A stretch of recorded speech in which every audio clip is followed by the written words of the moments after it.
responsable belé dans l'église. Batiamaki pour répondre positivement à leur système. Et yango zomona to consommer ba retard ya ba 10 ans.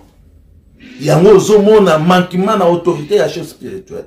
Yango zomona non respect ya ba directive nyoso o mokozabula za kopesa. Pourquoi? Parce que ba responsable wana baza au travailler à fonction ya système wana. Ba chef de mouvement association pe service mingi batiamaki pour répondre na ba besoin ya ba système là-bas.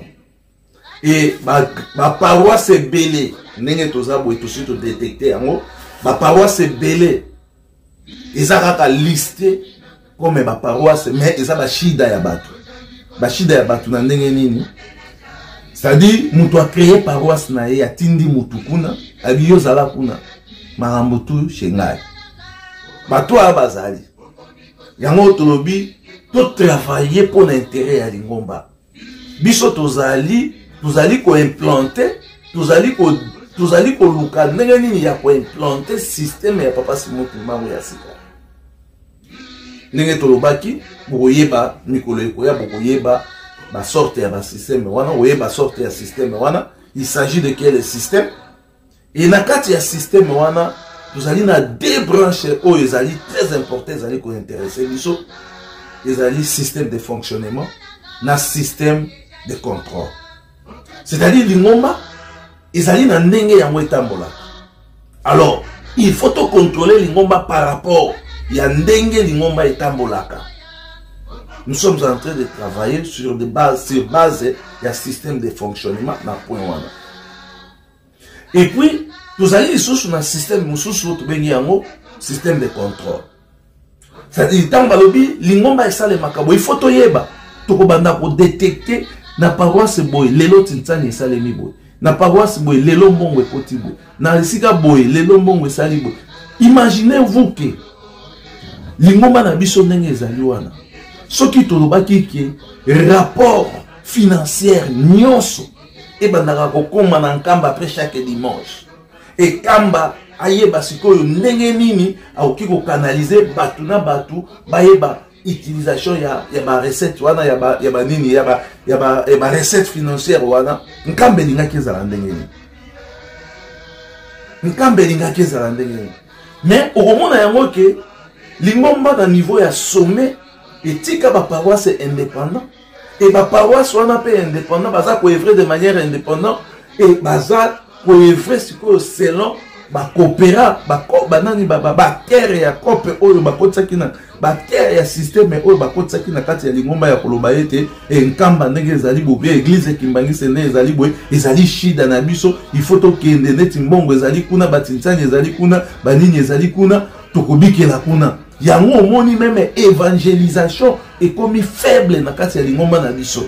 Papa Simon Kimbangu soki alobi même message ya muke, message wana il faut que des mokili mobimba, message wana il faut analyser, multiplier, construire ezala la fondation oyo ko bota lisusu makambo mususu oyo pesa kondima ya bato makasi. Mais les ezali nengo wana te, nous sommes beaucoup plus basés sur batintani, babikateli, banini, tout ça. Et puis il y a même des bikateli oyo papa yebaka yango te.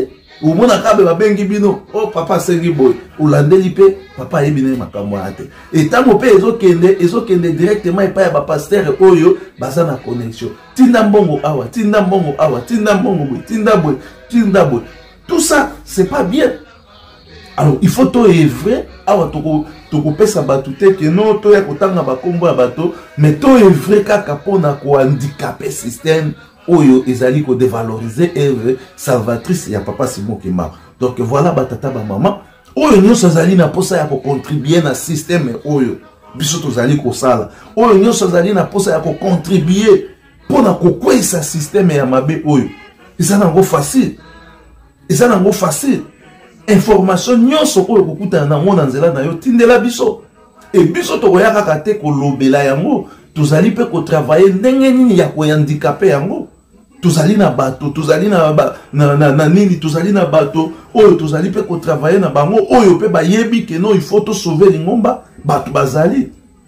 Moni bato bazali, ce qui a un problème même ezali na kati ya cabinet parce que cabinet vraiment nde esika makambo ezali kobebela mingi.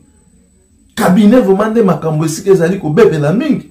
Kuna nde baza na bobangi vraiment ya autorité ya mokonzi ya bule te, parce que soki cabinet ezalaki na bobangi ya autorité ya mokonzi ya bule nde batu babandaki kotia Lingomba liboko na misapite, nde batu bazali toucher na nini ya na doctrine na biso te, nde batu bazali toucher même na autorité ya mokonzi ya bule te. Mais neti mabe ezali koutela kuna na kati ya cabinet yango wana ozali komona ezali ko fragiliser bato mususu.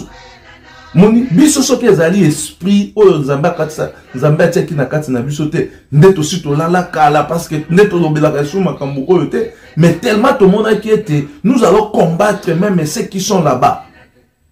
Nous allons combattre même ceux qui sont là-bas. Yango ozomona pe bato bazali kokweya. Bato bazali kokweya, ezali pona kokweya kaka te, non. Soto ozosala malamu tokobetela yo maboko, tokokumisa yo, tokolobela malamu na yo de façon que ozali kosala yango pona intérêt ya Lingomba. Mais soto ozosala mabe, ata ozali na cabinet, ata ozali mukonzi, biso tokobanga kombo ya cabinet te, biso tokoloba nde makambo oyo ozali kosala parce que yango nde ezali kobebisa Lingomba. Voilà au moins esika tozali.